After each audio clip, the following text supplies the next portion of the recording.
le musée qui a été pris en charge par la Société historique, ça a été fait à l'occasion du 100e anniversaire de la congrégation des Sœurs Notre-Dame du Perpétuel Secours, qui a eu lieu en 1992. À ce moment-là, elles ont érigé un véritable musée où elles ont mis en exposition des objets qui rappelaient leurs interventions, les différentes écoles, les endroits où ils sont allés.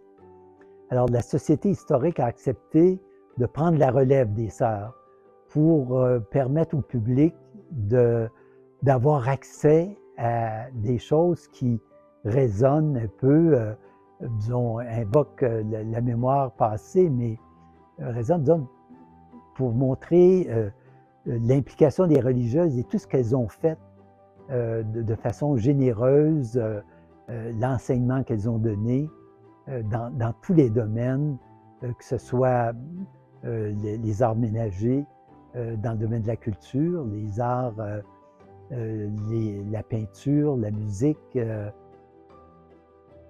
C'est pour ça qu'on a appelé les femmes qui faisaient partie de la congrégation femmes de toutes les besognes. On les retrouvait aussi bien derrière une roue de tracteur, accrochées après une bêche, qu'en train de broder, d'enseigner, de prodiguer des soins. Elles n'étaient pas des hospitalières. Elles étaient avant tout, donc, des institutrices, mais des femmes aussi qui accueillaient. Alors, ça a été toujours, toute leur vie, elles accueillaient, peu importe les moyens. C'est pour ça que leur devise était « Deus providebis ». Autrement dit, la providence pourvoira. Alors, le musée montre tout ça, c'est-à-dire des ateliers où on voit des équipements du dentiste, de la podiatre, des personnes qui s'occupaient de la cordonnerie, celles qui imprimaient, celles qui fabriquaient des hosties, par exemple, pour vendre dans les autres paroisses.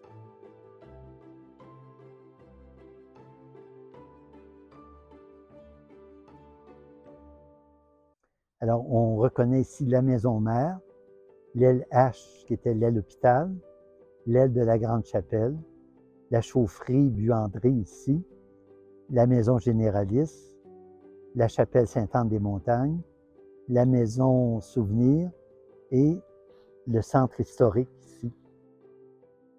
Quand on part d'ici, bien là, on suit une série de 17 panneaux d'interprétation comme ceux-là.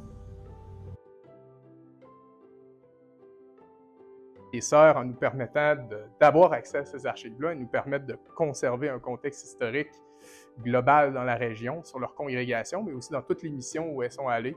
Que, oui, il y en a dans Bellechasse, mais il y en a aussi un peu partout au Québec. Oui, le lieu patrimonial, il est beau, il y a des beaux bâtiments, puis il y a une histoire riche qui est derrière, mais tous ces bâtiments-là prennent aussi leur sens dans les archives, parce que c'est comme ça qu'on est capable aussi d'aller chercher l'historique, d'aller chercher les fonctions qu'il y avait aussi à la base. Puis ces archives-là nous permettent justement d'ancrer dans le temps ces bâtiments-là, cette congrégation-là, les gens qui l'ont fait vivre, pour voir en fait qu'aujourd'hui, avec tous les dons que les religieuses font à des organismes, à d'autres organismes, on se rend compte justement c'est la transformation de leurs œuvres à travers tous ces partenaires-là.